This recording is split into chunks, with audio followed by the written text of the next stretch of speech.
CISA has had 4 years to build out this capability, but I think we absolutely have to allocate resources to election infrastructure moving forward, she said.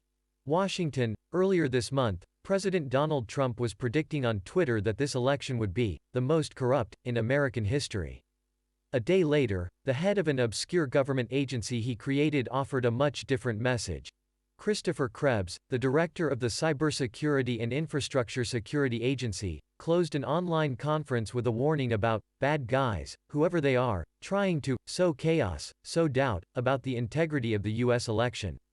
I have confidence that your vote is secure, that state and local election officials across this country are working day in and day out, 24/7, that the 2020 election is as secure as possible, Krebs said. It was just one of many ways that CISA has been offering a counternarrative as it works behind the scenes to not only help safeguard the election but also to reassure the public despite messages to the contrary from the White House. That conflict could be on display on Election Day. Krebs and CISA will be in the national spotlight, monitoring the election amid the inevitable voting glitches and delays, which could be worsened by the coronavirus pandemic, under a president who has said he might not respect the results if he loses. Krebs warned voters this week to be prepared for efforts that call into question the legitimacy of the election, without mentioning that it's the president who has questioned mail-in voting and has called attention to relatively minor incidents in which a small number of ballots had apparently been discarded.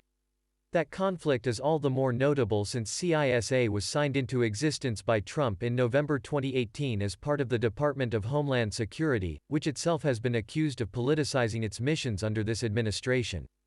Krebs and Ken Cuccinelli, the acting deputy secretary of DHS, spoke to journalists Thursday and said that, with tens of millions of votes already cast, there has been no sign of any foreign interference, unlike in 2016.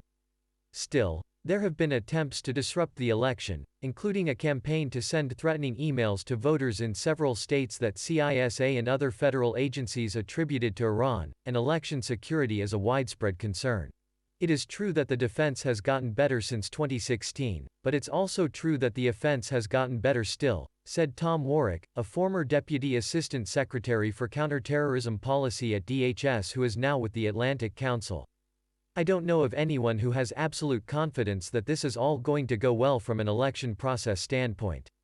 CISA has been largely out of the public eye. It works with the state and local officials who run U.S. elections as well as private companies that supply voting equipment to address cybersecurity and other threats while monitoring balloting and tabulation from a control room at its headquarters near Washington. Krebs, who with his collar-length hair looks more like a tech executive than a senior Trump administration official, also keeps a low profile. His carefully calibrated remarks at government or cybersecurity conferences rarely make major headlines. That has helped him avoid the wrath that Trump has directed at FBI Director Chris Wray for saying there was little evidence of fraud with mail-in balloting, among other things. Krebs should be praised for staying focused on the mission and not getting caught up in the fray, said Kirsten Todt, managing director of the nonprofit Cyber Readiness Institute. The importance of him staying in this job certainly through elections is pretty critical, and I think he feels that, too, she said. CISA also enjoys a good reputation among its core constituency, the state and local election officials who rely on its advice and services at a time of near-constant cyberattacks.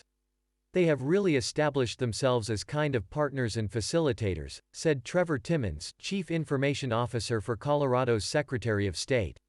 I have been really impressed with how CISA has really upped their game in the face of what is a threat to our democracy. The agency emerged from rocky beginnings. Just before President Barack Obama left office, the U.S. designated election systems as critical national security infrastructure, like dams or power plants, as a result of the interference by Russia, which included the penetration of state election systems as well as massive disinformation. Some state election officials and Republicans, suspicious of federal intrusion on their turf, were opposed to the designation.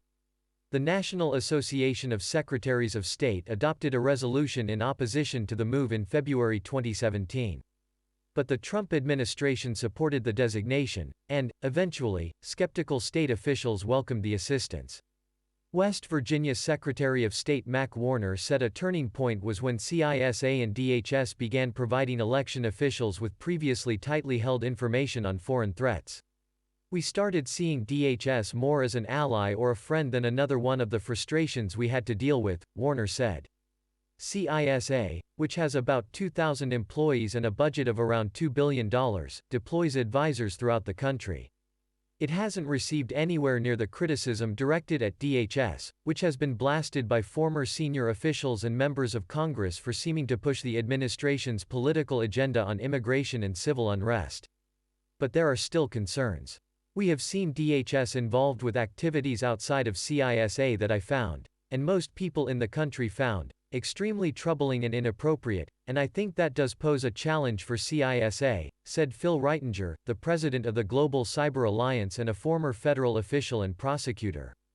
Todt, who is a congressional aide, helped craft the legislation that created the Department of Homeland Security in the wake of the September 11, 2001, attacks, said it may be time to either make CISA a standalone agency or at least give it a more prominent role within DHS given the extent of the threat.